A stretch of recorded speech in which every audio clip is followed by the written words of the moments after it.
What's going on, everyone? Welcome back to another episode of Becoming Stronger with Will the Beast. Today, I have a very special guest on the show here today. I've been trying to get this interview for a very long time now, but he's finally here. We got Mr. James Hollingshead on the show. How you doing, James? My man, Will. Made it. You finally got me. I was ducking and diving, but finally landed. It's a pleasure. I have wanted to come on. I just trying to line things up in this world. Sometimes it's difficult, but finally done it. Finally here, and I'm happy to be here. Yeah, I know when I went on Fouad's podcast with you guys, we were talking about setting up the interview, and we were like, we're going to make it happen. Let's do it next week. And then that was like 4 months ago or something like that. Do you know, I did it on purpose to see how other people perform before me. To make sure that I have something special to bring. Well, I hope I do.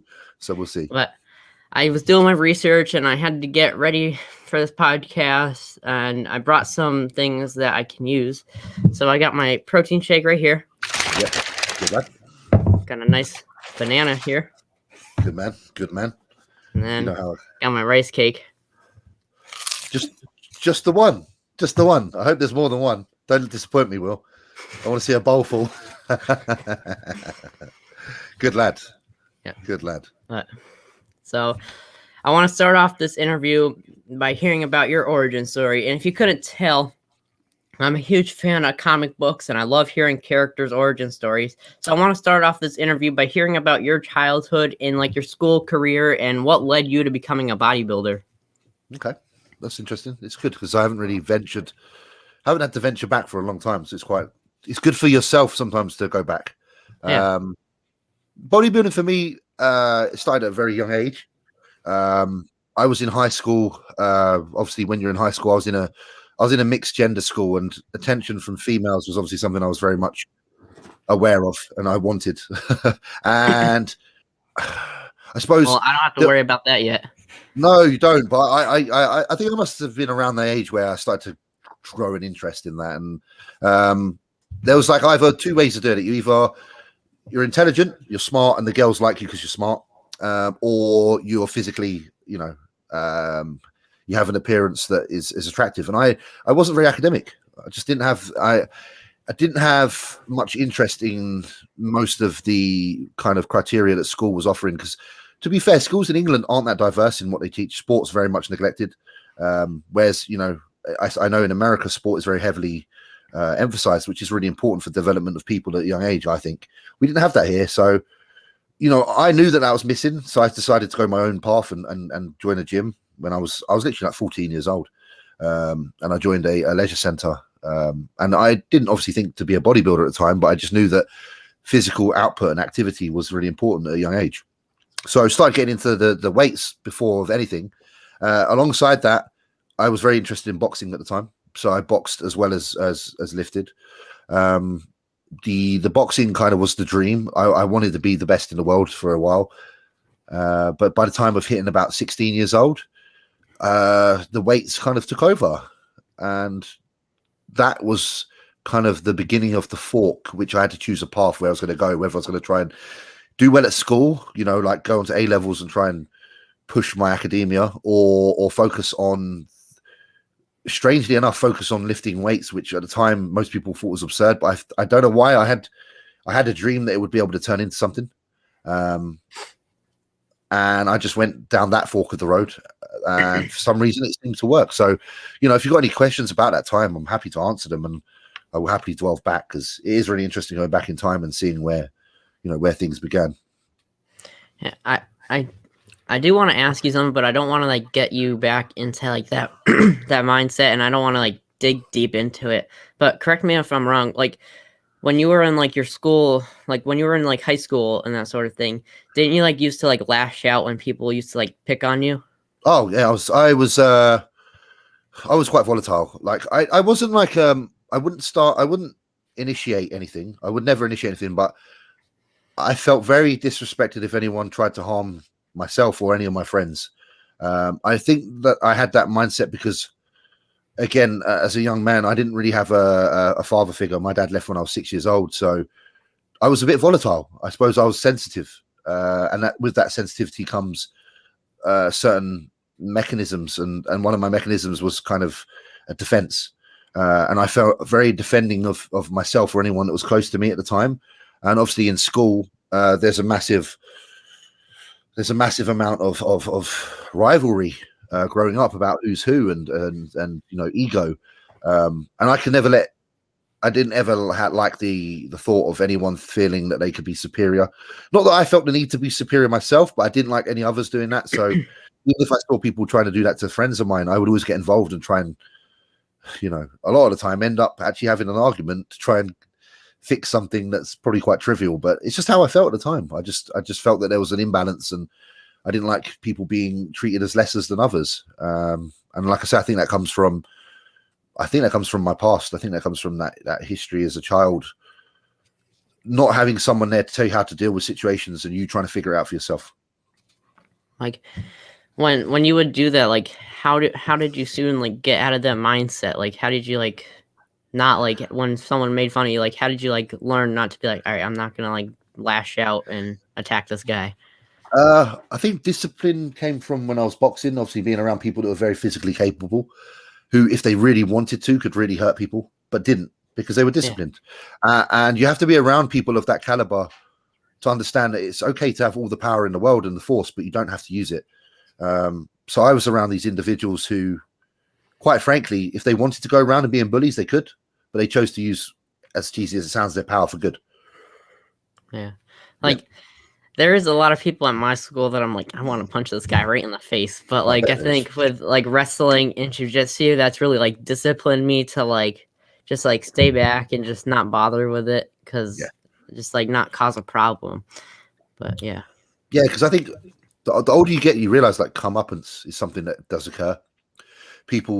What goes around does come around, and you don't have to be the enforcer. Yeah. Something will enforce it. The world has its ways. And when people treat people wrong, something will come around and it'll bite them. And that's just the way it is, Yeah. Now, the next thing I want to talk to you about is, like you said, you started lifting early on in your career, and you really took a liking to this whole bodybuilding thing. But what I'm wondering is, when did you compete at your very first show, and what was it like? Wow, I was 18 years old at my first show. It was in a place called Portsmouth. And I remember it being in the month of April in 2008. And it was mesmerizing. It was like a dream. It was the first, the thirst of anything is the best, because you're walking into something that you don't understand. And there's just pure, I suppose, like emotion involved, emotion, exhilaration, and excitement. It's like being a kid and Christmas is coming. You feel overwhelmed, but overwhelmed in a way is a nice feeling, not a negative feeling. And there was nothing to lose. It's your first show. You're going in there with no expectations of yourself, so anything to win. Like, just to be there on stage as a young man and be able to call yourself a bodybuilder because you have competed was a dream in itself. So to come away with a decent result from such a show is just a bonus. Yeah. It was my entry. It was my entry into the world that I wanted to be a part of at the time. I said to myself in school that I'm going to make a living out of something that's a bit obscure, and that was my way of going through the first door. Yeah, like I asked this because I would like to compete someday in a couple years, just for like the experience and just see what it's like. But when you were doing that, it was just out of like pure fun. You weren't like actually trying to go in there and like win it, right? Winning wasn't part of my mind. I'm very understanding of that. Whatever you try to pursue in life, you're not going to be the best off the bat. There's going to be other people there that are extremely good. So I was just going in there to be accepted. Whether I come first or last, it's like making it to the basketball team. As long as you're on the team, you're on the team. I just wanted to be in that world through like I say, through that door. Then from that moment was to be able to say that is who I am, and that's what I'm aiming to be. I think it's too much to put that emphasis on yourself to say I have to win first time round. I think that's when people become brats. That's when people become they're the people that if they have really good success from the beginning and then they finally lose later down the line, they're the ones that don't know how to deal with loss. Yeah. Yeah, I understand. Yeah. So I would like just to compete and see what it's like, because I think it would be a lot of fun. Listen, it opens eyes. Like you do it, look, two things that come. You're going to do it and either think this is for me, and this is the world I want to, this is the kind of world I want to be in for now. Or you do it and say, you know what, that was a great experience. Time to move on to something else and conquer other fields. Like the world is your, like they say, the world is your oyster. There's so much to do. To do a bodybuilding show doesn't mean you have to do that for the rest of your life if you don't want to. Yeah. But at the same time, you might do it and find that that's exactly what you want to do. When I want to ask, when you were in high school, were you like bigger and you wanted to just put on a lot of muscle, or were you like smaller and you wanted to get bigger? Smaller and wanted to get bigger. I thought I was big. Like in my head, I was like, yeah, I'm bigger than everyone else, but I wasn't. So yeah, I definitely wanted to physically level up and get bigger. It was as simple as that. I just thought, yeah, let's go get strong and get big. There wasn't much more than that.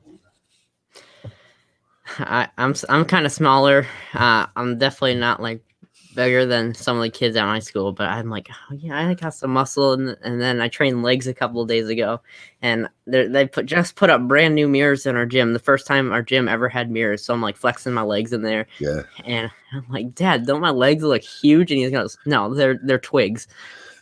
Do you know what though? Don't worry, because I would say this, like from a physical standpoint, I think my roots are similar to yours. I would say that I was a similar build to you. Yeah. So, like when I started this whole like bodybuilding thing, I was only like around 95 pounds, and now I'm close to 150, and I'm really happy with that. That's a lot of progress. And as you know, how old are you now, Will? I'm almost 16. God, like the amount of like development that's just going to occur on a natural standpoint on top of your progress standpoint, you're going to surprise a lot of people in yourself, because you're not only like disciplined with the weights, which is going to cause that kind of skeletal growth, like the skeletal muscle growth. You're going to grow as well as an individual from just growing.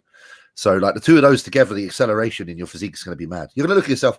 I can see you now, like in 5 years' time, with a bit of facial hair coming through, 220 pounds, looking real good, Yeah. When I interviewed Ron Parlow, he said he started high school at 135 pounds, and then he finished high school at 235 pounds. So in all 4 years, he went up 100 pounds. And wow. I feel like I'm on like kind of like the same track, because I'm almost done with my second year, and I'm already almost 150. So if I keep this up, but I might be there. The trajectory you're on is a good trajectory, put it that way. Yeah. You're either going to reach where you're expected to or exceed it, I think. Yeah, definitely. So the next thing I want to talk about is the 2 shows you competed at last year, which you won both. I think you came in looking sharp, and I think you deserved the win. Can you tell me what this was like for you? And was this a big confidence booster going into this year's Olympia? Yeah, so we obviously competed in Spain at the European Championships, and then quite a few weeks later, I entered the British. Managed to, like say you just said there, win both shows. The European show was a massive win for me because it had a good lineup. It had a lot of people. I think there was like 23 people competing. You had the likes of Regan Grimes, Lucas Osladil, Raphael, like some really, really high-tier bodybuilders that, quite frankly, people, if you were to put our names down on a draw and say who's going to win, it wouldn't have been me. Then we also had the inclusion of Big Ramy for a point of time where he was meant to do it. And that was when I was like, you know what? I don't care if Big Ramy's coming. I'm going to try and beat him. Obviously, he went on to win the Mr. Olympia, so it's probably a good thing he didn't make it. But, it certainly didn't put me off. It made me excited because bodybuilding is about challenging yourself and being around others who are good. You don't want to go and compete in a show that everybody around you is not very good. Like, that doesn't make you good. Winning doesn't make you good. Winning against good people makes you good. So I was really fortunate to have such a good lineup there and to be able to pull off the win. I do think I deserved it. I think if you'd actually like see the competition and you see like our physiques actually in the flesh, we've all got our strengths. And on the day, it's just about who has the least weaknesses in all those areas. Yes, we all have weaknesses. None of us are perfect. But it's about a tick list, and who has the most weaknesses will not be the winner. So I think I just brought a balance of density and like good condition on the day, which was just enough to pick the win. Whether it was close or not, there's probably only a point or two in it, I would imagine. But a win is a win. The British was obviously quite a while later, which I didn't plan on doing originally. But once I knew it was a qualifier for the following Olympia, and I knew that my chances of getting to the Olympia last year were going to be hard because of all this COVID and stuff, I thought, you know what, it's worth doing it, because if I can pull off the win here, then I've got a whole year to prepare, and I can go and do the Olympia, stress free. So yeah, I was really chuffed. It was certainly an achievement for me, because going from my first year as a pro to placing, like not even placing in my first show or second show, then I managed to get a top 6 in my third show, and then from there on, I was always in pretty much the top 6, apart from the New York Pro, I was like 8th. So the progression was slow and sure. So it let me know that what I was doing was the right thing. And I had a goal by my third year as a pro, obviously, to win a show, and luckily we won 2. Winning 1's great, but winning 2 is like, wow. So yeah. I'm certainly more confident than I've ever been. Now it's just down to me whether I really want it or not. We live in a time where the world's very different right now, especially in England, because things are quiet because we can't do a lot because of the lockdown. Yeah. And I have found other avenues that I'm very interested in. Obviously, I love bodybuilding and I still do it. And I'm just interested in myself to see that if my new way of feeling relates to bringing a good physique. Because I am confident, but I feel very different than I did last year. I'm more at peace with myself. I don't feel as... I do feel motivated, but I don't feel as like super energized. But I don't think that's a bad thing. I think that I'm just finding my groove. So we're gonna see. I can't promise that it's gonna be the best. I can't promise it's gonna be the worst. But I'm certainly interested to see what happens from here going forward. Yeah, we're gonna continue that talk in just a little bit. But right now, I want to talk to you. Like, what do you think of the whole thing that JP and like Seth Feroci are doing? Like, just really like cutting down and like just like getting smaller and just trying to stay healthy and feel good. I think it's great, and my honest opinion is this: if you're not making money from bodybuilding shows, do it. If I wasn't winning shows now, I would be doing the same. Honestly, like I would, because there comes a time where you have to consider everything ahead of you, the time you have left. And Jordan has clearly taken a moment to think about how does he want to spend his days going forward, and made a conscious decision to limit the amount of damage that can be occurred from this lifestyle, because it can be quite damaging, especially with some of the things Jordan's mentioned that he's reducing. So listen, if I hadn't qualified for the Olympia this year and I was struggling to place in shows, I'd probably be in the same position, honestly. Now, let me ask you a question. You won the 2 shows last year, and say if there was not like a lockdown, would you have competed in the Olympia last year, or would you still do it this year? I would have done both. I would have done both shows last year and done the Olympia, I think. All right. Yeah, I think so. Nice. But James, right now, right here, I'm calling out Nick Strength and Power. I'm calling him out. And he laid it out saying that he thinks that you can get top 10 at the Olympia. But that's not saying that much. But I'm going to say it right here. I think you can get top 6. I think you can get first call out. But I want to hear it from you. Are you going to make this happen? I've stated that I'm making top 6. I stated that I'm making top 6 from months ago, and I feel that if I do everything that I should do, I can be top 6 absolutely. So take that as, yeah, I'm gunning for top 6, if you will, because it is that. Because I don't see that anyone. There's only a few people in bodybuilding that I think are actually a better bodybuilder than me, and that's probably 4 people, in my opinion. That's just the way it is. Got to be confident. I want to see you stand next to Big Ramy. I think that would be really cool. I would love to stand. Like, listen, one or two, it's either going to make me look pathetic or it's going to make me look good. And you only know if you try. And I think we all have to have confidence in ourselves to at least give things a shot. Because no one expected to win. None of these Mr. Olympia. Ronnie Coleman didn't expect to win the Mr. Olympia in 1998. He had no clue. Big Ramy probably didn't expect to win this year. So everyone feels the same. No one's really that confident, and they have to just protect themselves and go into it and just try their best. So that's what I'll be doing. What's it going to be like standing on stage next to like Ian, Nick, and all the guys you do the podcast with? I think it'd be really fun. And it's like, it's good to see that there's a generational change in bodybuilding now and who are going to be the top boys, because it's been the same for such a long time that bodybuilding is certainly very ready for a change of guard. It's very ready for these new, fresh physiques, people to be interested again. Because I think people did lose interest because, you know, if you're seeing Dexter always placing in the top 5, you know that other people that maybe your favorites aren't placing. And it's about time that we started seeing some of our favorites placing in these shows.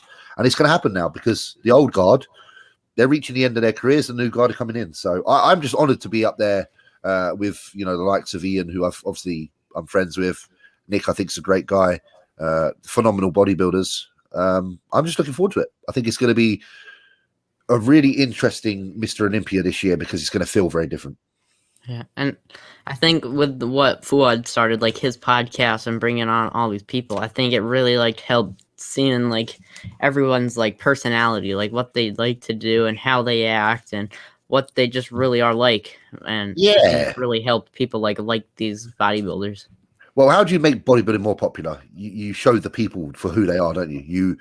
You allow a little bit of insight instead of them just being a physique. They have to be a person. Obviously, Fouad and other guys who are working hard to let that be the case is why bodybuilding, I think, is becoming more popular because now you know the person behind the bodybuilder. I think back in the day, like you couldn't really see the personality of people because it wasn't really presented to you. So yeah. I think it's important. I think it's a good move. I think, like I say, even now, like we're sitting here talking, they weren't doing that like 10 years ago. People weren't sitting in a room, you know, having these discussions about things that are kind of personal to them to allow people that are listening to understand the person more. Yeah. Now, I'm just really looking forward to you getting on stage and seeing how you do. But when Fouad brought me on his podcast with you and Ben, we were talking about like who the hardest workers are, and I wanted to say you, but he was like, "Don't say James." So I said Nick, and because I think he does bust his butt in the gym, but I really do think that you are one of the hardest workers out there. I think you lift crazy amount of weights and you really train hard. So I appreciate that, man. It means a lot. It means a lot. And you know, what we have to take with being the hardest worker is also who's the most sensible. Like who knows balance in their bodybuilding, like who knows how hard to push it and who knows when to pull back, because you can train like a tank all the time but then end your career. So there's levels to this that are outside of just how much effort goes into the gym. Like how much effort goes into your rest, how much effort goes into your periodization of your training, how much goes into your nutrition. Are you the guy that never misses a meal? You know, all those factors outside the gym also should equate towards who's the hardest worker. You know what I mean? And that's why I'm very confident in myself, because I know that all those other aspects, like you catch me on a bad day, I'm still not missing a meal. And that's why, like I said earlier, I don't think there's many bodybuilders out there that actually bodybuild better than me. There may be people with better genetics who are more responsive and look better. But I think when you think about what is being a bodybuilder, you're not going to find many that live it as much as myself and some of the others that we know. Like you were saying, like you never miss a meal. When we were on together, you like had like 3 meals when we were on the freaking podcast. Absolutely. Listen, at the end of the day, like I say all the time, but my job's bodybuilding. Like my income's from Redcon. Like if nothing gets in the way of myself and having to eat the next meal, you know. And I've always said it, like if people don't understand that, then they don't understand bodybuilding to this level. Yeah, you got to get down that last rice cake. You got to get down that last rice cake, man. I'm not even joking. That one rice cake could be 0.5% of your progress. And if that 0.5 is shaved off for the Olympia and someone else is the same as you, they're going to be better than you because you missed that 0.5%. Yeah. I can't remember who we heard it from, but like if you like when you finish a meal and you like scrape some off into like when you're done and you think you're done and you have like crumbs and you scrape it off, like at the end of the week, like every meal that you do that to could lead up to like one meal you miss. Yeah, how many crumbs have you missed over your lifetime that could have equated to more progress? Yeah, lick that plate clean is basically what you're saying, Will.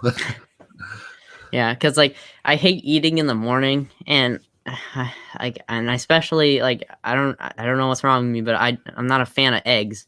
I don't like eggs at all. So when I get my breakfast in the morning, I'm like eating it, and then I have some crumbs there, and I'm about to like walk out and like clear it, and my dad's like, "Finish. Where are you going? Did you finish? You need to finish that, Will. That plate better be clean." Like, You know, the funny thing is, you say that about eggs. In my teens, I hated eggs, and then as soon as I hit like 20, I love them. So yeah. you possibly the same might happen now. Like I can't go a morning without eggs. I'm the next James Hollingshead. It's true. Well, do you know what? I didn't even like bananas in my teens. I hated bananas as well. I like bananas, but That's good. You got one up on me there. So you're already ahead of the curve. You like the bananas, yep. so that's good. But you brought it up just a couple minutes ago about Redcon. What do you think of Ben like leaving Redcon and joining Fouad's Hostile? I think it's cool. Like, listen, I don't think Redcon would pay what Fouad would pay Ben. Like, that's me, just because I don't think Ben can offer Redcon what he can offer Hostility. You know, Hostile. He has more impact as a Hostile athlete in the company because his audience is a similar audience to Fouad's. I think he's in a healthy position, and I think it's a smart one because ultimately you have to think this is a job. And it is about income, and it's about security, financial security. Yep. You know, you have a child, a wife, a house. I don't know the figures, blah blah blah. But I just would imagine that when someone needs you more than someone else, they're going to offer you a bit more than someone else. Yeah. Because Redcon's not going anywhere. Let's be honest. It's a huge company. They have many athletes. I don't think they need to be as personable with their athletes because they are a huge multi-million-dollar company. Whereas obviously Fouad and Ben have that relationship directly. That's something that Ben obviously appreciates. And then Fouad will appreciate Ben as a component in his company because he's a bigger part of it than he would have been in, say, Redcon. Yeah. So I just think I think Redcon obviously like to have athletes that compete and are professional because it's just an accolade thing. They do obviously have lots of athletes involved that aren't professional. But I think when it comes to like obviously the job aspect, who are they going to, financially support more? It's one of those things. That's just my opinion on it. Sorry about that, everyone. I just lost power. Everything shut off. The house went black. But we're back. I think we were just talking about Redcon and Ben going to Hosstile. So, James, I don't know if you remember what you were talking about, but if you do remember, you want to continue with it?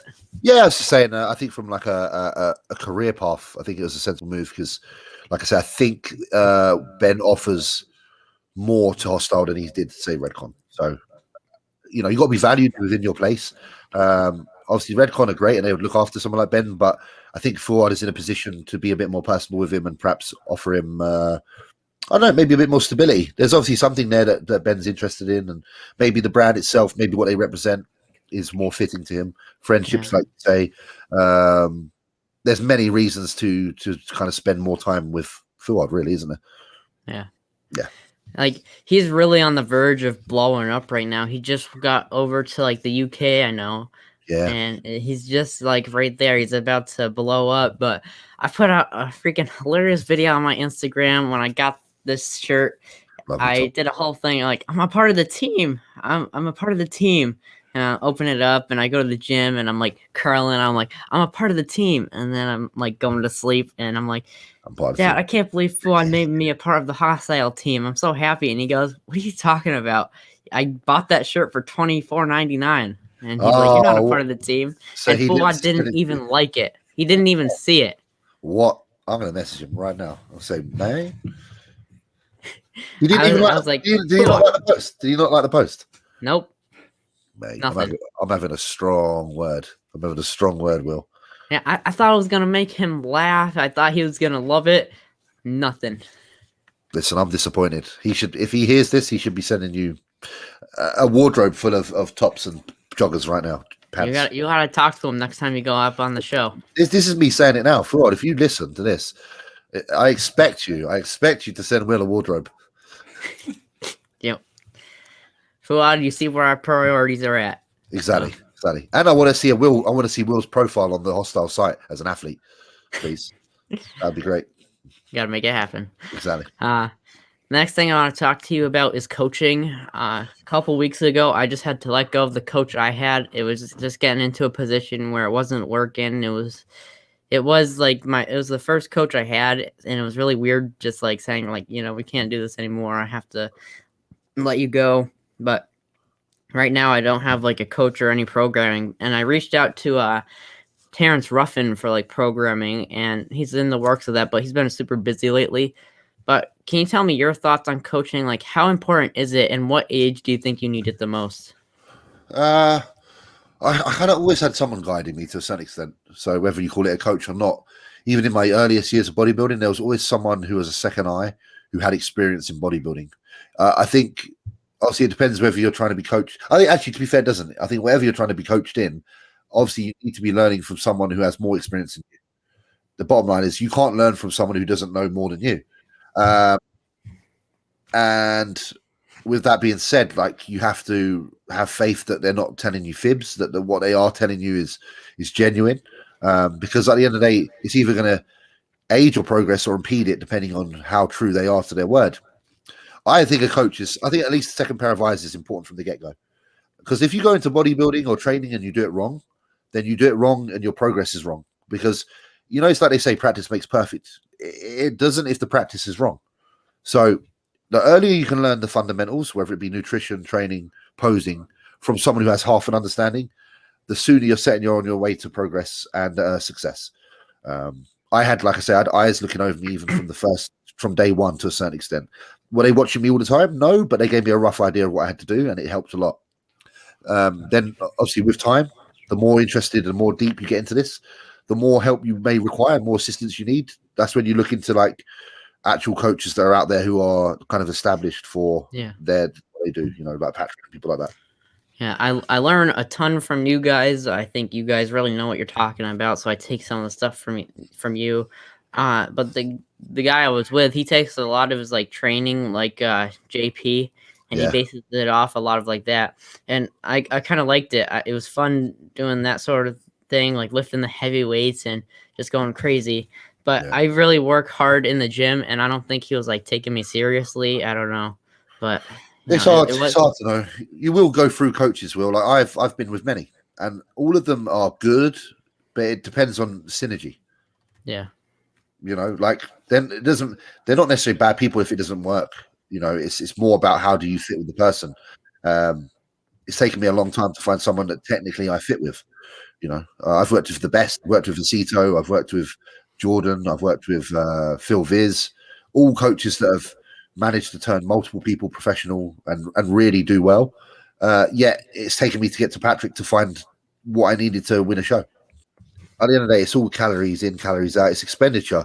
So if you notice that things start to go south, like the weight that you're putting on feels like bad weight, you have two choices. You strip back the food slightly, or you up the amount of activity you do. Whether that be more in the gym or more outside, you know, more like walking around, just steps in general. So you can combat that. I'm more of a believer that if you're putting on fat from the diet you're on, then you're probably just eating a little bit too much food. And I would probably just pull the food back a touch. Give it a couple of weeks, see how things are, and then go from there. It's really just trial and error. It's very hard to pinpoint how many calories a specific person should be having because there is no real set thumb. I know some people say there is. They like, you know, if you're this weight, this is how much you should have. But there's everyone has a different metabolism. You really just have to see for yourself and give yourself time, a little bit of patience, and a little bit of monitoring, taking notes. You know, record your weight, record your, you know, have a diary or such, and then you'll really know whether things are going the right way or not. If you're putting on weight and in the gym you're not getting stronger, then the weight's probably not positive weight. Whereas if you are getting stronger alongside that weight gain, then you're more likely, you know, making the progress that you wish to make. That's how I would monitor it. So performance and weight. Yeah, that's kind of. What's that? Performance and weight. If they creep up together, yeah, probably a good thing. If performance doesn't go up but weight does, yeah, that's kind of what I thought. I just want to make sure because like I gained a lot since like a year and a half ago, and I just want to make sure I'm doing the right thing. I feel like I'm doing the right thing. I'm getting stronger in the gym and that sort of thing. But I just wanted to be aware. So of course, no. Listen, at the end of the day, these conversations are ones that need to be had. They're important. So I respect I respect your honesty and asking these questions because a lot of people feel that they can't. Now, the next thing I want to talk about is you and your boys have a podcast called the UK Muscle Pro Podcast. And I'm not sure if you know this, but Kuba, the person you do with the podcast with, he's actually been to prison, and he was like talked about in a documentary, and he was played by Tom Hardy. It's called Bronson, but I'm putting up a picture right here. Cuba's on the left, and the guy that was made in the movie was on the right. So he looks like him, doesn't he? They're a bit of a spitting image. I'm only joking, but when I first ever saw Cuba, I was like, "Oh, is that him?" That is I think that's him, but it wasn't. So. Tom Hardy, yeah, no, very, very similar looking. I think Cuba bases himself on that. I think he likes that. I think he likes that people get confused. He's very happy. Not many people are upset when they get confused with Tom Hardy. Yeah, I know. So. I saw you put up on your Instagram that picture that you did. Yeah, I didn't do that. I don't know who done that. I tagged them. It was amazing, wasn't it? To see how well they did that. It was I was Alfie. I think it was Alfie Solomon from Peaky Blinders, and it was brilliant. I thought that was great. I'd love to see more of those. Did you ever watch the other Tom Hardy show? It's called Taboo. Yeah, me and my girlfriend watched all of Taboo. I really enjoyed it. I thought it was great. I'm still waiting for season 2. I know it's actually my dad is too. Yeah, it's been recorded. It's promised, but it's just a matter of when now. Yeah, I started watching Peaky Blinders. I watched one episode, and then all these interviews started coming in, so I barely have time to watch it. And I liked the first episode, and I want to keep watching it. But now after this week, I have more time, so hopefully I can catch up. Yeah, the thing is, I can't remember. The episodes are quite long as well, aren't they? I think they're like at least 40 minutes. So yeah, it's a lot of dedication to watch those. I haven't watched anything for a while because obviously I've been back on my PlayStation quite a lot, so time is very limited. Yeah. Well, speaking of that, I hear on the podcast that you spend like 12 to 14 hours a day playing video games. Can do easily, especially on a rest day. You know, I go out, I do my cardio, and I'm like, I get home, I eat, and I make sure all my meals are prepared, and I just sit and I play games with my friends, literally, because I like to socialize, and obviously in such times we can't socialize in person. Yeah. So this is like my backup, and I have to say I have met some really fantastic people on the internet who I didn't know before, who perhaps might have known me through bodybuilding, but now I get to know them, and I love that. I think it's fantastic.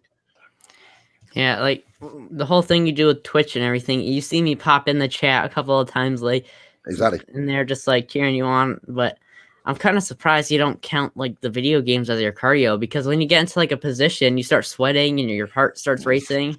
I sweat as well. I sweat a lot when I play. I say it all the time when I'm streaming. I'm like, this is making me sweat more than the training session. It's when you're literally in a real bad situation and you can't get out of it. Yeah, I've made a lot of friends online. There's like I do a comic show with people every Friday at 9:00, and we talk about comic books. And I've never met these people before in real life. They're just like online friends that they're like really nice, and they talk about these comics. But you know what? I've come to value those friends as much as ones I do know in the flesh. Like they give just as much to my well-being as other people that I have met. It's different, but it's just as important, and I think that's great. I want to continue on the topic of the video games for a little bit longer. Like, I know you really like playing like Call of Duty, but do you ever like play like any adventure games or anything, like where you go out and explore? Or do you just like the live action, just like shooting people in the face? No, do you know what? I didn't even play Call of Duty before this one. That's the funny thing. This one came along, and my friends encouraged me to come on, and then I got addicted. So I used to play all the other every other game you can name, like Final Fantasy, Uncharted, Tomb Raider, Resident Evil, Metal Gear Solid, Ghost of Tsushima, Horizon Zero Dawn. I've done all of those games, all of them, and then this poxy game got my attention, and I'm just so addicted because of the like I say, because it's spending time with my friends. I'm literally, it's like now I'm on my headphone. I'm talking to people that I consider dear friends, and I'm having a laugh. It's just like there's nothing really better than like just shooting people together with my friends. So my dad and my brother love the game Skyrim. I don't know if you heard of it, but they absolutely love that game.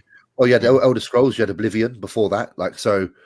These games are epics in themselves as well, and I do love those kind of games as well. I do love those kind of games. Yeah, and for a couple of like 2 Christmases in a row, like what was it, like I think 3 years ago, three or 4 years ago, 2 Christmases in a row. So one Christmas we got the old Nintendo, and then we got and then the next year we got like the Super Nintendo. So we have both of those that we play on. The NES and the NES and the SNES. Yeah. They're But great. like it's so weird. Like you see the graphics today, and then you go back and like some of the games on the Nintendo are like blinding. Like I don't if you play like Mega Man, like it's a blue screen with white, and it's like flashing, and it gives you like eye cancer. It hurts so bad. That's why they have to have warnings at the beginning of these games if you've got epilepsy, because you can have you know what I mean? Like you can't, if you have, I can't remember what the actual thing's called, but yeah, like now, like when you turn on the PlayStation, it gives you a warning before that this could cause fits. Like you literally can't play it for issues. Those old games, I don't think they actually knew that they had that effect. So that's why they didn't have the warning before. But yeah, you go back. It's like staring into a teddy like up close, like all the colors. It's terrible. But yeah, I do love. I used to play. I used to play like Super Mario Bros on the NES. Yeah. So your dad will know about it. My dad grew up playing like Zelda and Final Fantasy and all those on the Nintendo. But I never got into it, and I've never really got into video games myself, honestly. So out on that. That's two of the best for game franchises ever. So Zelda is two of the best, one of the best, and Final Fantasy is one of the best as well. Yeah, and I don't know why, but like I don't think video games don't really interest me. I'd rather just go outside and run around and be in the nature. That's a good thing, because you know the reason we play video games is because we're trying to do that, but in a different world. Yeah. Like if you love the world you're in and being outside, then that's the best thing you can have possible. Sometimes it's down to like where do you live, where do you reside? Let's say you lived in an area where you had no grass, you had no trees, you had nothing nice outside. That's when I think that the video games save a lot of people, like on a psychological level. Like, let's say you grew up in a city block and there's no nice outdoors. Video games are their escape. But if you have nice surroundings, you don't need that escape because you can escape. Yeah. So I suppose a lot of it comes down to that as well. I've always lived. Sorry, Will. I was just saying I've always lived like in kind of suburban towns, so like not the most rural. So I suppose video games to me have always been quite a nice escape sometimes as well. Yeah. And I kind of take back what I said, and like instead of just like playing outside, I actually have I have comic books that I read where I go into a whole nother world about superheroes and just like fun adventure and like mystery and stuff like that. That's good as well. That's great. Like, because to be fair, like I said to you earlier about the whole academic nature of myself as a kid, I found reading very difficult to get into. So that's why I think I play games, because I find visuals easier than reading. But then you're obviously very eloquent and able to read and visualize, which is a strong point. It's good to have. I wish I had that. I actually wish I think reading these comic books really paid off, because I remember taking an English test last week, and we read a book and we had to take a huge test on it, and it was a 20 chapter book, and there was a question about each chapter, like smallest details about it, and you had to remember what happened. And I think the comics really paid off, because when I did that test, I only got one wrong, and I got the highest grade in the class. So there you go. So you've built this ability to absorb information from a page, which, like I say, I'm useless. Like, you could give me a book and I could have read it literally right now, and you can ask me a question 2 minutes later and I won't remember anything. So it's a good skill to have, man. You can take that with you going forward. It's almost like a photographic memory as such. My dad does agree with you. His childhood wasn't the greatest, and he just like spent all his time like playing video games and just like trying to get away or going to the arcade and just playing different games. Yeah, I think that's a lot of it. Again, it's like it's situational, isn't it? Like we said earlier, you know, like my dad wasn't really around, so that it's not like my dad would take me out to the field and play. Like I couldn't go and play baseball or something. Like my dad didn't offer that, so it was either I go and find it or I play a game. And at least a game was with friends, because I'd normally go around a friend's house and play games with them, you know. So, and just to go back a little bit, you were just talking about like how it's good to like get the good grades on the tests and the knowledge with reading. But I love reading comic books. But if you give me a regular book that has like no pictures or any art in it, I'm like, this is the most boring thing in the world. I cannot do this. Yeah. But I agree. I have to agree with that. If you give me a book that's just black and white with no imagery, I won't read it. I remember watching a movie and it was like books are TV for smart people. So, Yeah, that's what they say, and I still can't get. That's why I must not be smart because I don't get it still. I just interviewed a comic artist last week who is named Ron Gurney, and he works with Keanu Reeves on a new comic book called Berserker. I've And heard, we were talking about comic books and all that sort of thing. Ron's also like worked on like movies like I Am Legend and Sorcerer's Apprentice, and I just thought that was really cool, and especially working with Keanu, that's pretty oh crazy. man, Keanu's a very cool character. Like as a person, he seems very down to earth. Like he's the type of guy that he'll ride the subway to the city and doesn't get chauffeured around and lives among normal, regular mortals as such. You know, very giving person, gives a lot of money to charity, very caring.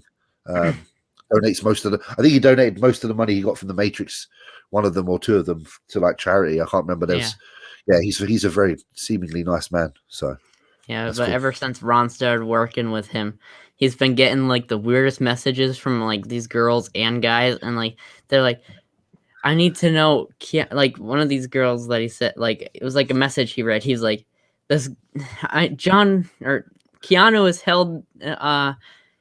held hostage in Singapore. I need to know he's okay. Please tell me he's okay. He is the love of my life. He's my soulmate. Is Keanu okay? And it was like, Jesus Christ.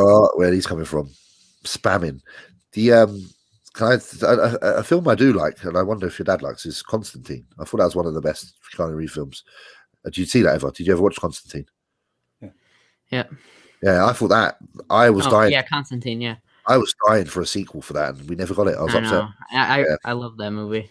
Yeah, great film. I go back and watch that literally like every year. Like I put it on because I just think, I don't know. I just feel like that's the, like you say, because you like comic books. I like comic books, but I like them when they're a little bit darker. Yeah. And the Constantine universe had that little bit of kind of darkness to it that I really enjoyed. Yeah. Since we're on like the not on the bodybuilding topic, like what are some of your favorite like movies and TV shows? Since we're like kind of talking about it right now. Do you know what? Like TV shows, to be fair, I like watching things like we have something called the British Bake Off, which is literally just like individuals that just have to learn to bake, and they raise money for charity in doing so. I like cooking programs and like reality sort of, not reality programs that like are like kind of, we've got programs up here like they're called like Made in Chelsea or Towie, which are just like following regular people around. I don't like that if there's no purpose to it. But these other programs, like the ones where you have people that may be doing design for like houses or redecorating, things like that. Like I like programs that have purpose. There's a program I watch, and it's a couple of Canadian brothers that redecorate houses, and I can't remember what it's called because they change the name of the program depending on what series it is. But anyway, so like home makeup stuff, like when they're renovating houses or cooking, they're the kind of things I like watching on television. There is a few series that I've watched. Like I watched a series called Altered Carbon last year that I thought was quite good. That was on Netflix. Sci-fi futuristic little bit kind of stuff with thriller kind of touch to it, so there's crimes to be solved, but there's nothing in particular. I'm kind of open to suggestion. Yeah, and then obviously like movie wise, film wise, I don't know, the one I'm waiting to watch is Mortal Kombat because it's just come out, but I think it's on HBO and I don't have HBO because I'm in England, so I don't know how I can watch it. Now, did you see King Kong versus Godzilla? Oh, but I'm hearing like everyone's telling me it wasn't that good, so I don't know what to do. My brother was looking forward to that movie, and he was like, "Oh, this is awesome!" And then when it got to the end, he was like, "This movie sucks." Yeah, that's literally. I have not heard anyone say it's great. So yeah, he said it was basically like Batman and Superman, like Batman and Superman fighting against each other, and then they worked together. And he said that's basically what it was. The movie was like, but when I watched it with them, I fell asleep. So yeah, listen, there's no way they were ever gonna. I don't know the like ins and outs, but there's no way they were gonna ever let one beat the other, was there? Let's be honest. So they're trying to keep all parties happy. Yeah. Kong fans and Godzilla fans. Did you watch the previous Godzilla film? The Godzilla one you said? Yeah, did you watch that? No, I didn't see that one. My dad took my brother to that one, but I hear it wasn't the greatest. I didn't mind that one, to be fair. I don't know what your dad thinks. I thought that's okay. It's acceptable. It's acceptable. Yeah. So. Yeah. But go back to the video games and playing like 12 hours a day. Does Yannicka ever get like mad at you for like just sitting there? She jumps in. She gets involved. She's got a PlayStation as well. So Oh yeah. yeah, so like if she's bored, she'll just log on and get involved. So Oh, that's she's cool. always got things to do. Like she works during the day, so she's busy then. And then in the evening, if we're playing, she'll sometimes jump in and squad up with us on Call of Duty. So it doesn't really matter. She can just jump in. I've got friends that I can't always play with, but she can. So if our lobby's full, like if there's 4 of us in a team, I have other friends that she can join, and she does. So she gets involved. It's great, actually. I've got best of both worlds there, haven't I? If she comes in and then she kills you, do you get like really mad? If she ever kills me on that, I'm retiring from gaming. I promise you. It's funny because we've got a tournament tomorrow where she possibly could kill me because we're all against each other tomorrow. Don't want that to happen. Moving on to another thing is something I kind of kept quiet for quite a while, and I think it's time to announce it. But I'm starting a new podcast with my friend Sam, who is an IFBB pro who competed in bikini. And we're going to be making a podcast where we bring on people that aren't like talked about a lot. Like we're going to be bringing on like men's physique competitors and a lot of like women competitors, like just people that aren't talked about a lot to get more people to see these people. Yeah. And Sam, who I had on, is one of the people that like went to the Olympia and like gave medals to like Jay Cutler, and she was standing like on stage with like Kai Green and just a bunch of different people, which is really cool. Yep. And the thing that I'm announcing is that we're going to start making our own clothing company, and we're going to be making clothing, and I'm really looking forward to that. And it's just this Sam is a girl I just met from the comic show that we do together, and turns out she's into this whole bodybuilding thing too. Oh, so she's into the comics as well. Yeah. That's good. And we do the show together, and we found out that she likes bodybuilding, and we're like, really? And then she told us her whole story, and it's pretty crazy. And but like I'm really looking forward to making clothing. And the thing I want to ask you is, what was it like when all your like sponsors came around and you really started like getting all these like all this stuff sent to you, and you really started to get more opportunity? It saves a lot of money. I'll tell you that. I haven't had to buy clothes for like quite a few years now, which is really lovely. The one cool thing with Redcon is obviously they let me design my own shirt. I obviously had the Shedcon top, which was really cool, Yeah. and they sell out all the time. But yeah, do you know what? It's like when you're getting given apparel, it lets you feel like you're part of the team. So it means more than just being clothing. It means being part of something. You're representing.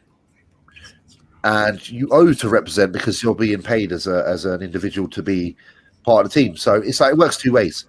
I'm really happy to represent because I know that they've offered me a great position in life and they look after me. And in return, the least I can do is represent. So it's really cool. It's really cool. It lets you know that you're kind of making it, you know? Yeah, I say clothing. I'm just getting like a little excited, but we're just going to start off with T-shirts, and we're just gonna see how it does. But I think it's gonna do pretty good. I'm excited for it. Yeah, and yeah, it's gonna be good. Clothing is one that's definitely worth getting into. I've had many designs I've kind of put to one side that I haven't finalized yet, but even I've got stuff that I want to be doing for like the Olympia, like how Ian does for the Olympia, that brings out his own ones just for the run up to the Olympia. That's kind of like what I have planned as well. So there's plenty of room for it, dude. Just get it done and get some good designs, and I'm sure people will hop on and love to get involved. One of the artists I interviewed are going to be making me a new logo. That's cool. So I'm really excited to see what that's going to be like. But right now my clothing is kind of very limited. With all these like interviews, you kind of see me wearing like the same thing like over and over again. It's because it's just very limited right now. I live that life as well, bro. Don't worry. Like if I'm not in this top, I'm in a black one. If I'm not in the black one, I'm in this one. So you end up just rotating between. Yeah. It's why busy people do that. Like if you look at it's funny because if you look at like the richest men on the planet who are really busy, when they're walking down the street, in like really regular clothes. Yeah. They're more occupied with building their dynasty, you know. Yeah. And that's what you're doing right now. You're doing these interviews. You're focusing on projects. You don't have to dress like a superstar. Just dress in the things that you find comfortable. It's all good. And one of the things that I like about you, James, is how you don't really live like the flashy like lifestyle. You spend your money wisely. You don't like waste it on like crap you don't need. But Yeah. can I ask, like, why are you this way? Did you like learn this from your parents, or was this more of a thing that you learned from the years? It's a combination, isn't it? Because you learn inherently from your parents, but you also learn externally from your environment. And you can only make decisions based on what do you think of what is going on around you. And I've seen people with money spend it and lose it, and I've seen people with money not spend it and save it, and then I've seen everything in between. And it's just led to a point where I'm like, okay, you need to be in a position in life where you're financially sound, but you also need to be in a position in life where there has to be that fine balance between you should be saving, you should always be saving, but you should also reward yourself every now and then for your efforts because, like I say, you've got one shot at this. So I just try and find that middle ground. Like, if something's not necessary, I won't buy it. But then, with that being said, you know, if 6 months pass by and because of the way I am, I don't overly buy things. When I do finally feel like I should treat myself to something, I don't feel no guilt because I live a certain way. So, you know, when the PlayStation 5 first came out, I hadn't bought nothing for myself probably for a year. And I thought, okay, I'm going to buy that and a new monitor. And I deserve that because I'm sensible with my money. It's like any money I've ever really made, I've just put into my house. So I always look at it like this. The one thing that is really important for anybody is to invest in their property and not to have money just floating around doing nothing because it will get spent.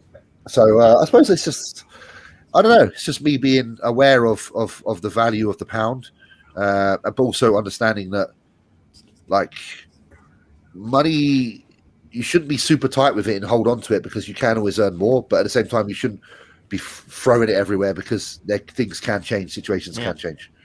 Like, we've always been like, we've always haven't had like the best with money, and like a couple years, or not a couple, what was it, 8 years ago, my mom had a stroke, and before that we were doing pretty good, and ever since that stroke it's been really hard, and my parents just paid off a bill, so now they only have their house and car bill left, so we're starting to do good again. So that's what you want. That's what I'm saying about life. It's unfortunate that sometimes you want to limit the amount of things you owe to, and some things are out of your control. So the stroke is out of your control.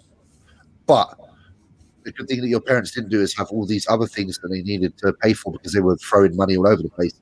So therefore, because imagine if they had things that they didn't require and they were having to pay monthly for those as well. Like some of these flash cars and shit like that. Also, I didn't mean to swear. Stuff like that. Flash cars and things like that people don't need. And they're paying monthly for, but it's not, there's no real reason to it. When something does happen, like a situation like that, like a travesty, like a stroke, and a bill is fronted, you're suddenly having to find money you didn't have. So I don't know. I don't think you should ever have too many things that you should pay for. Your house, your car, your family, you know, and then if you need things in between, just be smart and as and when you need them. But I don't know. I think it's common sense. I think it's really common sense. I think it's too obvious how to be. You should just be aware that money doesn't get grown on trees. Like, we wouldn't like have enough money to like really spend like anything we wanted. So like whenever we got like the little bit of money, we were like, all right, we're gonna do this because we just want to get away and do something fun that we haven't done in a while. So we go to like concerts, or we do go to like a stand-up comedy show just to get away and just relax and have a good time. Well, yeah, because you can't live a life without those moments because then you haven't lived.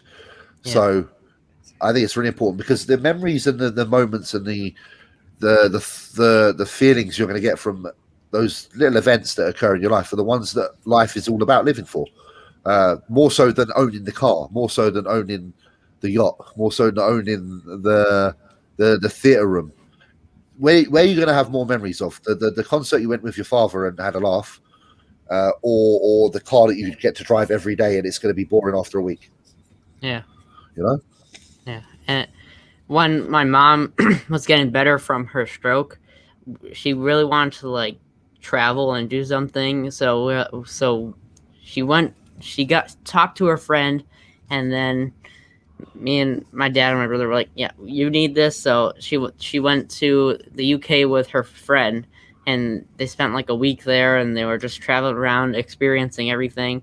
And that really like helped her just to get her mind off of everything. And it's really when she like started getting better, and she had to go down that whole path of learning like how to talk again, and like just establish like a better like beginning and just get better at it. Absolutely. And that's the thing, like that's a smart choice, because you put herself in an environment which was a more relaxing one than the frustrations that can occur in regular days. You know, a regular day at home trying to learn to speak again isn't easy.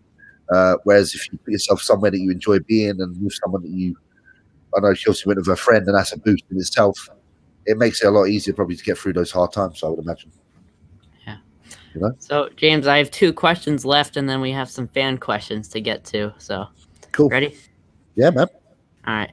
So the next thing I want to talk about is something that we kind of covered already, but it's like your early lifting years. And I know that you loved lifting early, but when you started, did you ever expect to be competing at this level and then owning your own gym?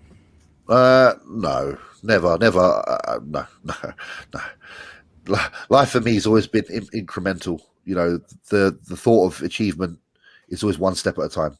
You know, anything I've ever earned was never the end goal. It was the next goal. Yeah. Never ever, never thought I'd be where I am today.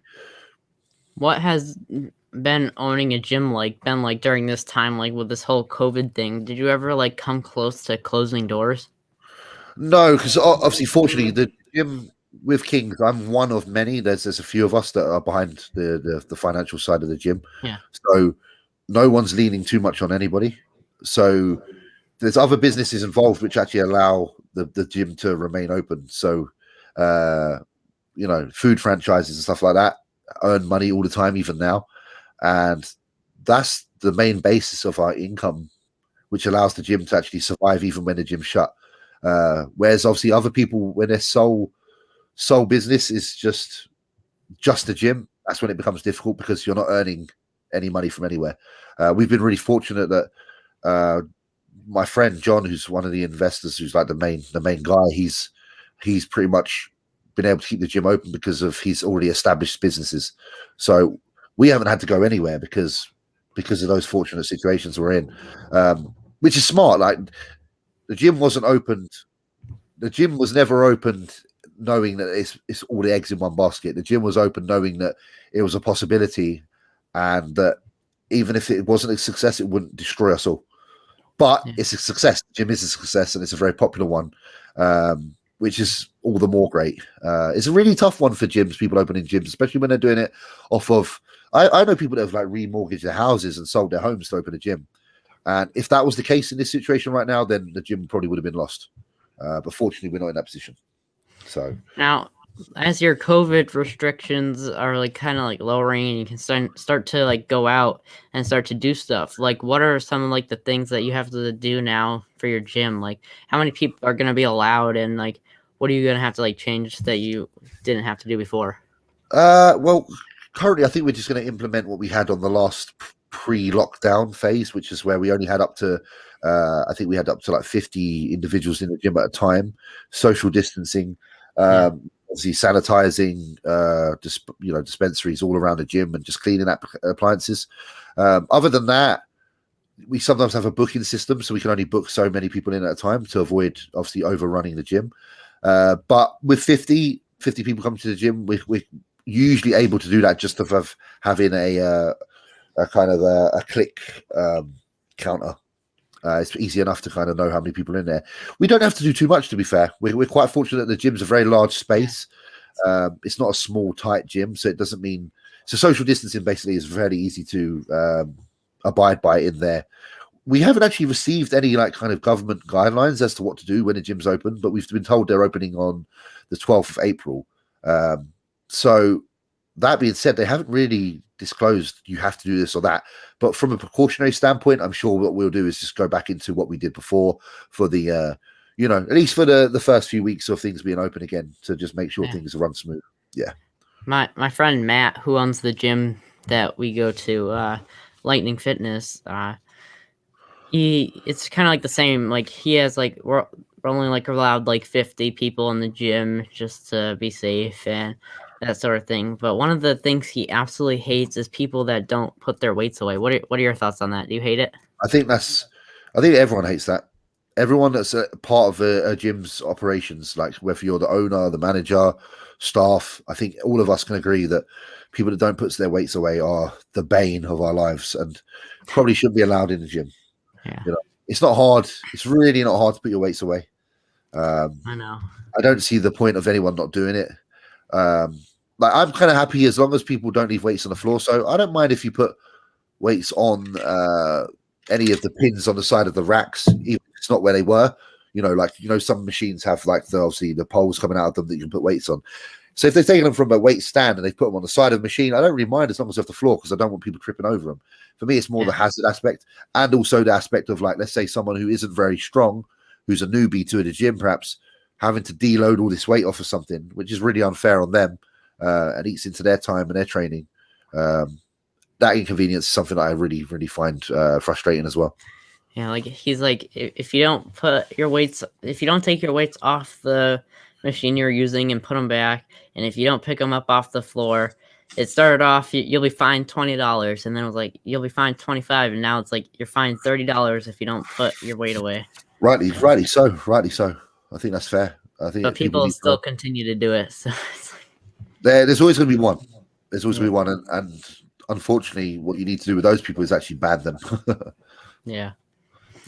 So the last thing before we get to the fan questions is I want to talk about some of your craziest training sessions. When I was preparing for my interview with Ron Parlow and Dusty Hanshaw, I was watching Ron's Mutant on a Mission, and he went to your gym, and I think you guys trained legs together, and he went outside and he threw up everywhere.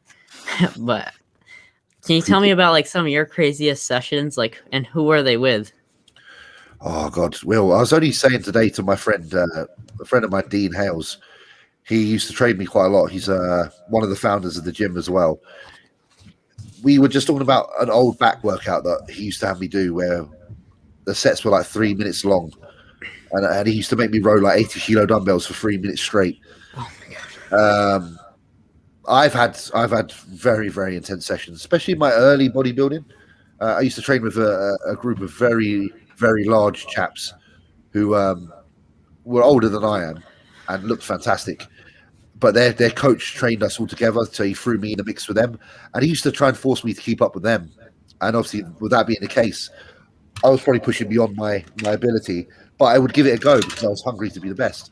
And I got destroyed frequently trying to train with them boys. Often throwing up, often laying on the floor dead.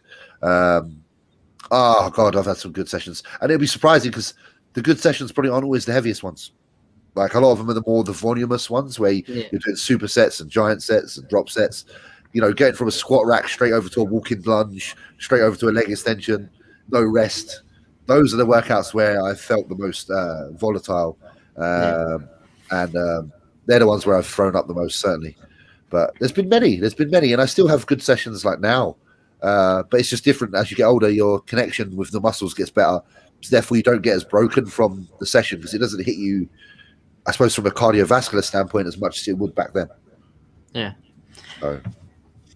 All right. So these fan questions are questions that I got off of my Instagram, and these you don't really have to go into huge detail about. You can give short answers to it, but the first one comes from Dusty Hanshaw, and he says, "Can I get the full breakdown on what makes up the perfect foot since you're the foot man?"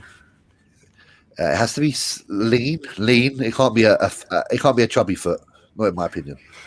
A lean foot has to have the toes have to be in order of sizes, so you can't have some long middle toe. They have to go up staggered. I don't mind a little beauty mark on there as well, a little dot, a little black beauty mark. That's always nice. The nails need to be looked after. They need to be trimmed. And the bottom of the feet need to be smooth. They need to be looked after. Yeah. and that makes the perfect foot. And I like nice ankles. If the ankles are nice and a little bit bony, I like a bony ankle. There you go. Perfect foot. When I interviewed Lex Griffin, Lex Fitness on YouTube, he put out a video of like him getting like a foot massage, and it was like foot therapy, and I was like, oh, this is the perfect video for James, and that video got 22 million views. Wow, I'll have to check that video out. It's called Lex Fitness, the worst pain. You'll find it. Okay, right I'm gonna have a look on that, and I'm gonna make a comment. I'll tag you. All right, the next one. What are your top 3 actors? God, it's got to be. I think I'm gonna have to go with Brad Pitt. Yep. Daniel Day-Lewis, and so Daniel Day-Lewis, Brad Pitt, maybe like Ralph Fiennes. Nice. Three good actors. Yeah, I think that's a good list. Yeah. All right. Would you rather? This one's a tough one, James. Are you ready? Go on. Would you rather never bodybuild again or never play video games again? Never bodybuild again. That was a quick one. Yeah, because I plan on playing games until I'm literally an old man. Whereas bodybuilding to this level, I don't plan on doing until I'm an old man. So, right. Yes, I think because you can play games even when you're in an OAP home. You know, still. What is your biggest goal in life?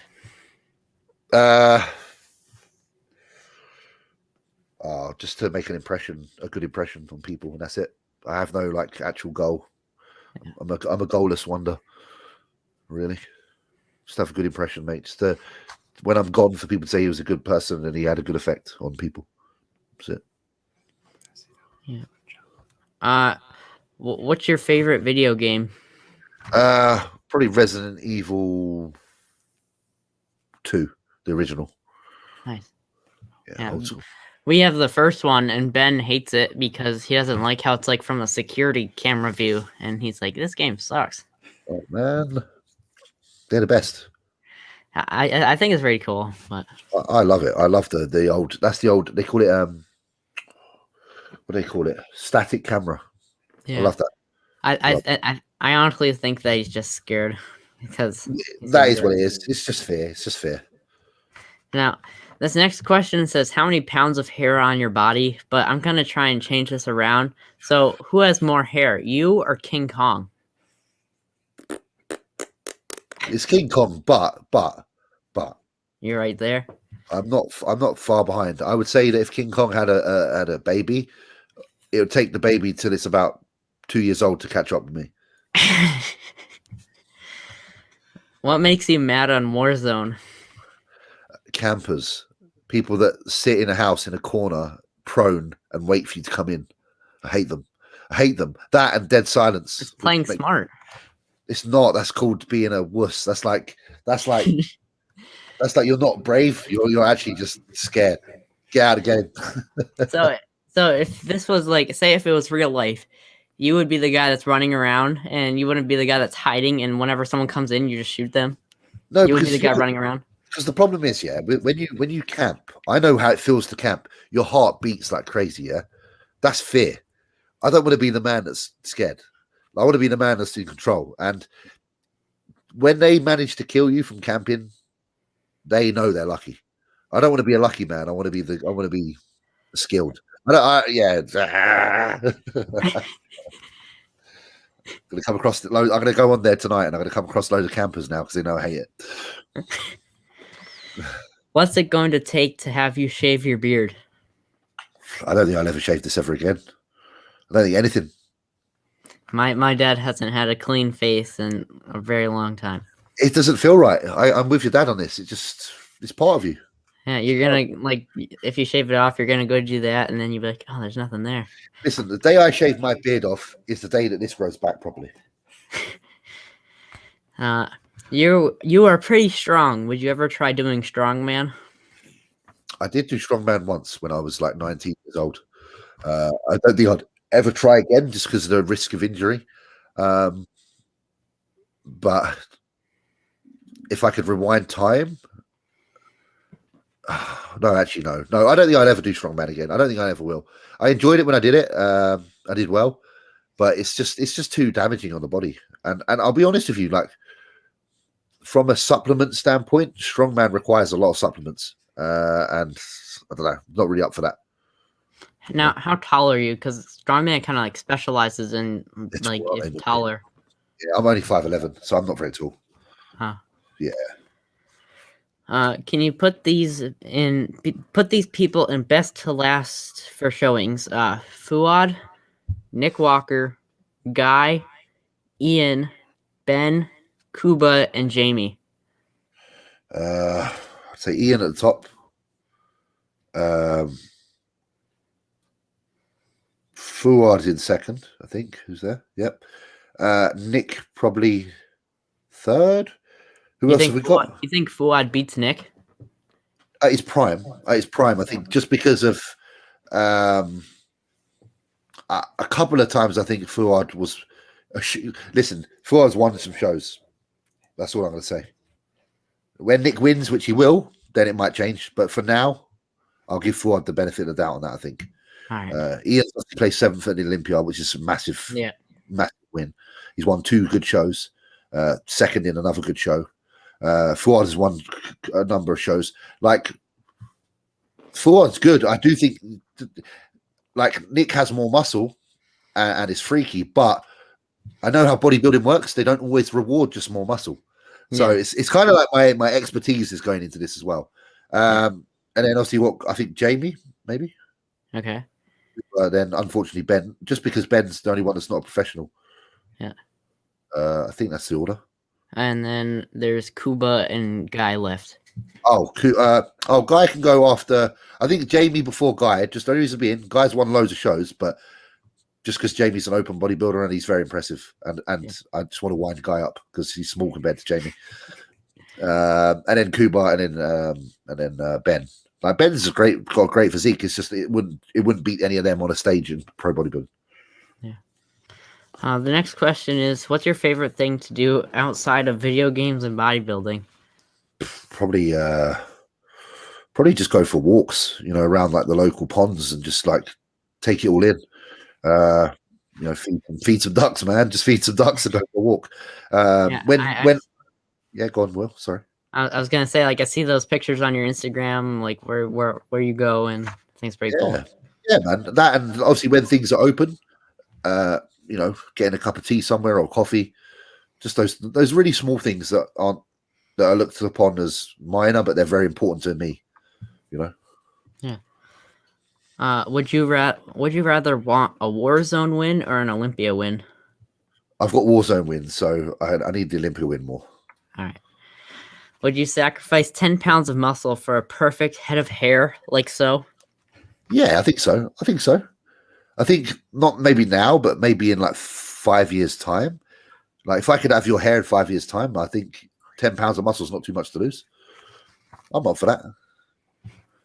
So one of my friends from the comic community is named Biggie, the immortal Biggie Shack, and he wants to know, do you drink coffee black or do you deal with cream and sugar?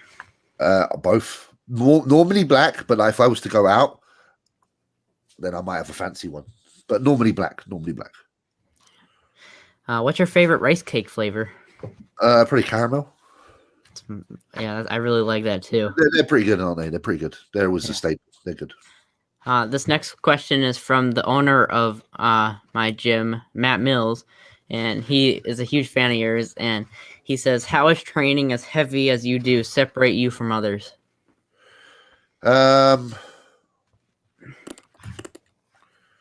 Maybe just from a physical standpoint, it creates density, but then also from a mental standpoint, it creates confidence because you're strong.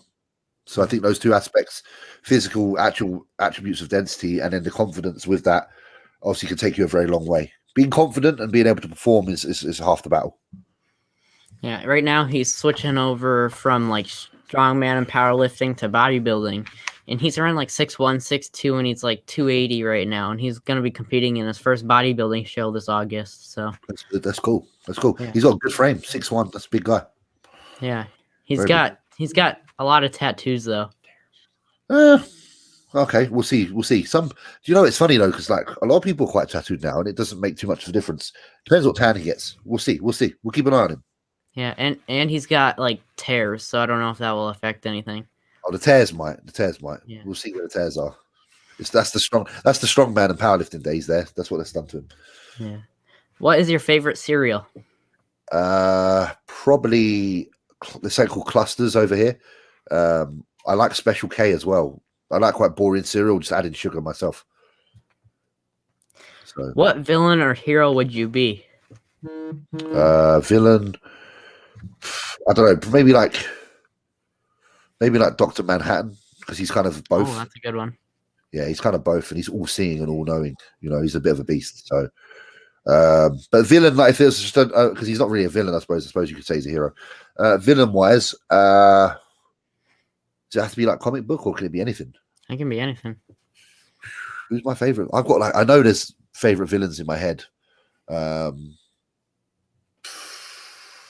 Something like from Metal Gear Solid, like Liquid Snake, like just a real kind of gritty, kind of cool character.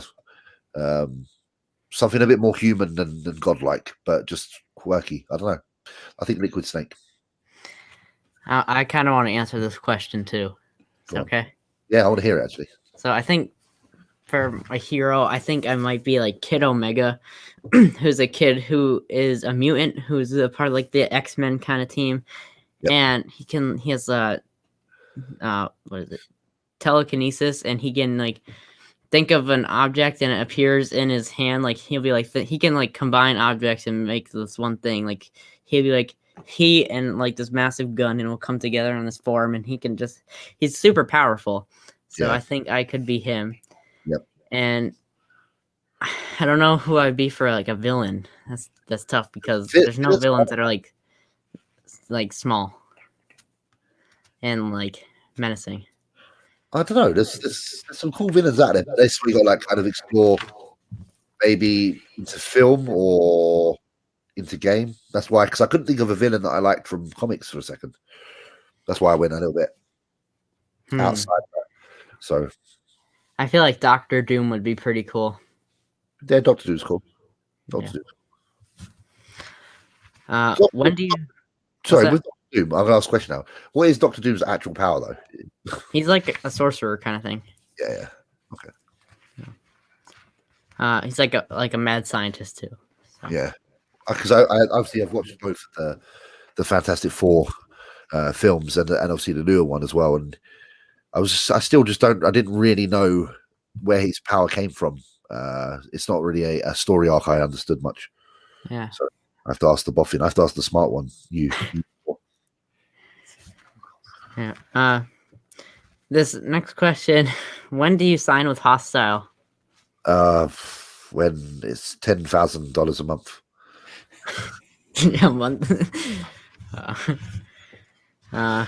Who the person you're most excited to compete against at the Olympia? I think like I'm trying. It's weird, isn't it? Because I'm not really excited about competing against anyone. Maybe because none of my like personal friends are doing it. No one that's like really close to me. Like, let's be honest. Like, if say Luke was still around doing the Olympiad, then it would have been really cool. This is more like, I don't know, it just feels like work. It's just work, isn't it? Like I'm just going there to stand next to people, try and come away with a check. I don't know. I'm not really overlooking it. Like I'm not really. Hunter's a good friend, so I would like to stand with Hunter. Ian's obviously a mate, but like I'm more just excited just to go there and just present myself, and then just see where it lands. I don't know. I haven't really thought about it. Will weird, isn't it? I'm getting ready for the Olympia, and I haven't really thought about it. I just do it. Like I just do it in automatic mode. I just wake up in the morning, do my cardio, eat my meals, and before you know it, I'm 6 months out, and then before you know it, I'm 6 weeks out. That's just how I operate. I don't really overthink. I think that's better. You're focusing on your own thing. You're not trying to like worry about other people, and you're just Man, I never do worry about anyone else. To be fair, I'm just like, yeah, just do your thing. Channel your energy forward, march forward, and that's the only way that you're really going to be your best, because you haven't spent energy, worrying about anyone else. James, I have one last question for you, and this is a question that I ask all my guests that I interview. And this question is for people like me who aren't the most popular kid in school, people who sit alone at lunch, and people who want to go out and do something with their lives and do something great. But they're kind of like, they're stuck right now and they don't know what to do. So what advice can you give these people that are stuck, but they want to go out and do great things? I feel like you have to allocate yourself to something, whatever it may be, and just push. And a lot of people will tell you that you're doing the wrong. A lot of people say you're wasting your energy and you're wasting your time. But to get to a level of making change or being the person that you wish to be, it takes just doing it despite lack of belief from other people. And I don't know what you ultimately want to do, but I know that what I chose in the beginning, no one is going to understand. I knew that it would take a very long time, if ever, for people to realize that it's going to work. You just need self-belief, because I think if you have self-belief and you choose a path, like whatever it may be, you're going to fall down so many times along the way. But if you're not someone that quits, then there will be that one occasion where you don't fall down, and it changes everything from that moment forward. So I don't know. It's like, don't spread yourself too thin. Try to be focused on something at least. Try and give yourself at least a focus that you wish to pursue. It will change. Like mine changed from boxing to gym, and then gym changed from gym to bodybuilding. But unless you initiate that focus and that attention to something, you're not going to know what you want to be. So be willing to follow a path, and be happy that it will change along the way. But just keep going. Everything will make sense in the end. Everything will make sense in the end. Just don't procrastinate. Don't sit still. That's all I would say. Just don't sit still and expect it to come to you, because nothing comes to anyone. You're doing this podcast off your own whim. You're using your own energy, and that's going to create opportunity, and that's the right thing to be doing. Yeah, I really love doing these podcasts, and I want to just thank Fouad for giving me the opportunity to do this, because if he didn't take the chance on me to do the interview, I don't think any of this would have happened. I wouldn't be able to talk to you, James, and I don't think that would have ever happened. So I just want to say thank you to Fouad, and I want to say thank you to you, James, for doing this podcast. I had a lot of fun with it. I appreciate it, and it's I'm always up for I know I like to chat, but I'm always up for a chat, and if it's a little bit different and something that you wish to talk about, then I'm always there, mate. So I'm always free for friends. So it's always good. Yeah, I know I talked about bodybuilding, but I like throwing in some other stuff like video games and just different stuff. But you should, because that's life. Like life shouldn't be plain. It should be quite diverse. Like there's more to everybody than just what you see on the surface, and that's why, like we said earlier in this podcast, this is a great opportunity for people to see beyond the surface level of people. And I wouldn't be a happy person if all I had is bodybuilding. Put it that way. Yeah. I'm happy because I have other things. I'm happy because I have friends to talk to and other avenues to kind of explore, even though they're not the main focus and they're not the thing that is ultimately my career. They're a part of the whole picture, and they're a massive part of us as humans. So just enjoy all the things you do, Will, and allow yourself to enjoy things. Don't feel like you can only be one thing, because you're capable of being. Obviously, you can be known as you can be the best person at podcasts in the world, but you can still have so much joy and passion and enjoyment for other things. They may not be out there being shown to the world, but you're able to be anything you want to be, and that's the truth. As long as you believe, and as long as you work hard, and don't, like I say, sit down and expect it to land on your doorstep.